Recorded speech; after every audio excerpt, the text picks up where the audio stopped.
Cette semaine, l'Assemblée nationale a réfléchi à voter sur une nouvelle loi pour accompagner la fin de vie. Le projet de loi était présenté par deux députés, un député Alain Claes, qui est un député Parti Socialiste, et Jean Leonetti, qui était un député UMP.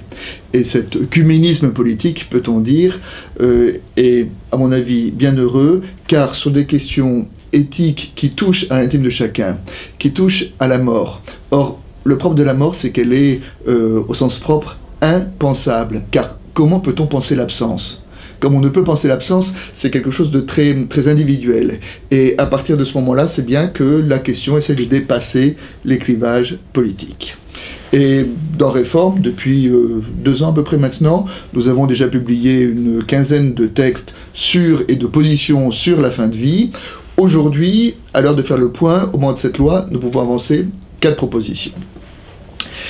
La première proposition, c'est de dire que, certes, une loi est nécessaire, mais ce qui est le plus important, c'est que dans les services médicaux et dans les hôpitaux soit installée une culture de l'accompagnement de la fin de vie. C'est bien ce que le président Hollande a demandé dans un discours au mois de décembre dernier, qu'une formation à la fin de vie soit intégrée dans la formation de tous les intervenants dans le domaine médical.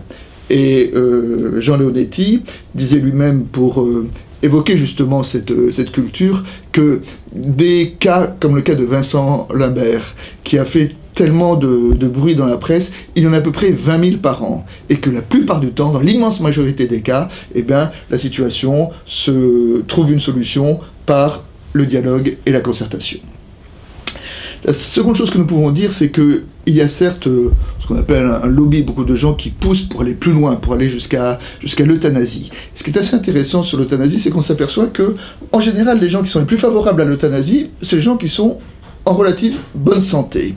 Et qu'on s'aperçoit que, enfin, il me semble que nous devons écouter le fait que l'immense majorité des médecins qui accompagnent la fin de vie sont très réservés par l'euthanasie. Et de même que les malades, plus les malades sont âgés, donc plus la perspective de la fin de vie, de la fin de leur vie est une réalité pour eux, moins ils sont pour une loi légiférant sur l'euthanasie. Et il me semble que cette réticence-là devrait nous faire réfléchir.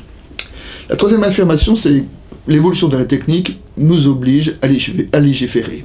En effet, aujourd'hui, de plus en plus de personnes meurent à l'hôpital, et l'hôpital a les moyens techniques de prolonger quasiment, pas indéfiniment, mais de remplacer la plupart des fonctions vitales.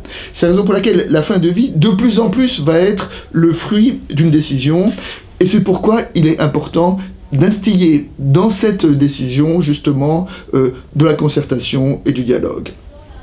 Enfin, dernier point, le projet de loi tel qu'il a été voté marque une évolution dans 2 domaines. D'une part, une meilleure prise en compte de la volonté des malades à travers le respect des directives anticipées qui deviendront impératives, et puis la possibilité pour le malade de demander une sédation profonde pour la fin de vie, c'est-à-dire de l'endormir, cela afin d'éviter des agonies longues et douloureuses.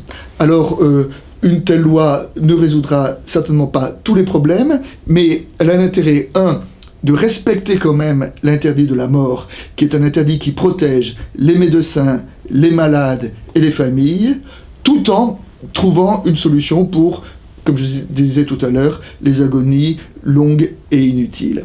La loi ne résoudra pas tous les problèmes, mais elle essaye, à juste titre me semble-t-il, de respecter le temps du mourir.